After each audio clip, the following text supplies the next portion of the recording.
Lalu sahut Musa, "Bagaimana jika mereka tidak percaya kepadaku dan tidak mendengarkan perkataanku, melainkan berkata, Tuhan tidak menampakkan diri kepadamu?" Tuhan berfirman kepadanya, "Apakah yang di tanganmu itu?" Jawab Musa, "Tongkat." Firman Tuhan, "Lemparkanlah itu ke tanah."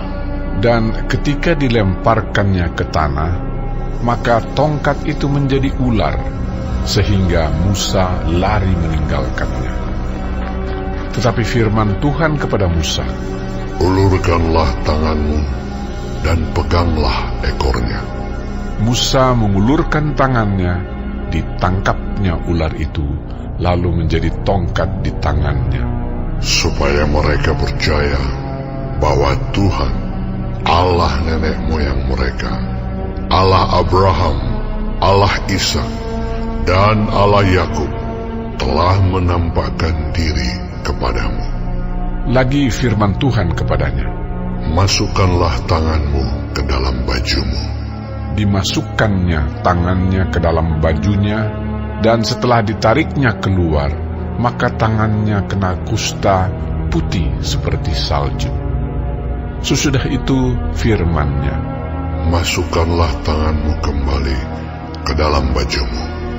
Musa memasukkan tangannya kembali ke dalam bajunya, dan setelah ditariknya keluar, maka tangan itu pulih kembali seperti seluruh badannya.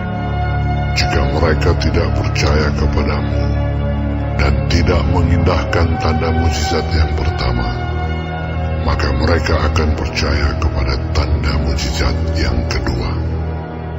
Dan jika mereka tidak juga percaya kepada kedua tanda mukjizat ini dan tidak mendengarkan perkataanmu, maka engkau harus mengambil air dari sungai Nil dan harus kau curahkan di tanah yang kering. Lalu air yang kau ambil itu akan menjadi darah di tanah yang kering itu. Lalu kata Musa kepada Tuhan, "Ah, Tuhan, aku ini tidak pandai bicara. Dahulu pun tidak, dan sejak Engkau berfirman kepada hamba-Mu pun tidak. Sebab aku berat mulut dan berat lidah." Tetapi Tuhan berfirman kepadanya, "Siapakah yang membuat lidah manusia? Siapakah yang membuat orang bisu atau tuli? Membuat orang melihat atau buta? Bukankah aku, yakni Tuhan? Oleh sebab itu, pergilah. Aku akan menyertai lidahmu dan mengajar engkau apa yang harus kau katakan." Tetapi Musa berkata, "Ah, Tuhan, utuslah kiranya siapa saja yang patut kau utus." Maka bangkitlah murka Tuhan terhadap Musa, dan ia berfirman, "Bukankah di situ Harun, orang Lewi itu, kakakmu? Aku tahu bahwa ia pandai bicara. Lagi pula ia telah berangkat menjumpai engkau. Dan apabila ia melihat engkau, ia akan bersuka cita dalam hatinya. Maka engkau harus berbicara kepadanya dan menaruh perkataan itu ke dalam mulutnya.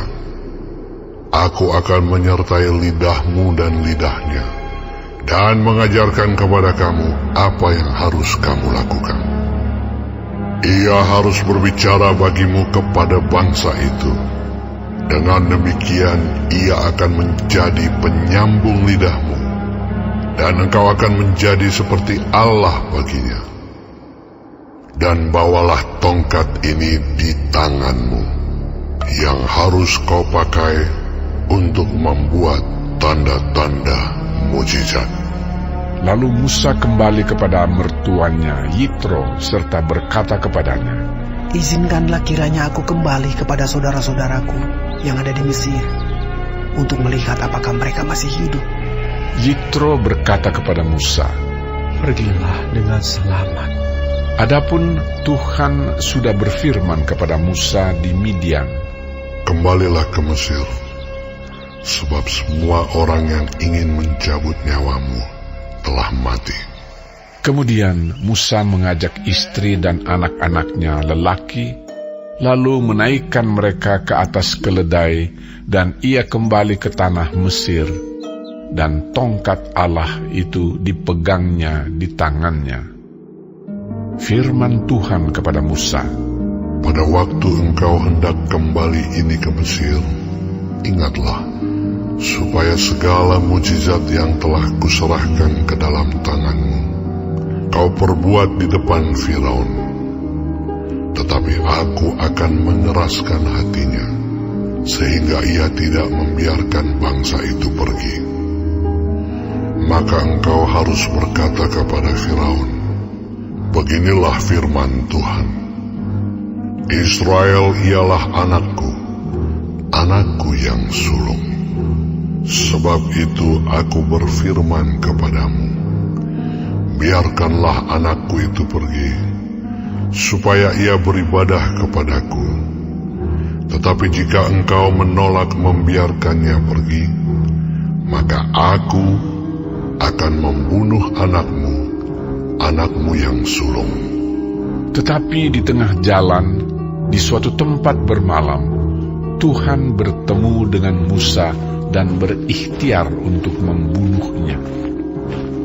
Lalu Zipora mengambil pisau batu, dipotongnya kulit katan anaknya, kemudian disentuhnya dengan kulit itu kaki Musa sambil berkata, sesungguhnya engkau pengantin darah bagiku. Lalu Tuhan membiarkan Musa, pengantin darah, kata Zipora waktu itu, karena mengingat sunat itu. Berfirmanlah Tuhan kepada Harun, pergilah ke padang gurun menjumpai Musa. Ia pergi dan bertemu dengan dia di gunung Allah, lalu menciumnya. Kemudian Musa memberitahukan kepada Harun segala firman Tuhan yang disuruhkannya kepadanya untuk disampaikan, dan segala tanda mujizat yang diperintahkannya kepadanya untuk dibuat. Lalu pergilah Musa beserta Harun, dan mereka mengumpulkan semua tua-tua Israel. Harun mengucapkan segala firman yang telah diucapkan Tuhan kepada Musa, serta membuat di depan bangsa itu tanda-tanda mujizat itu.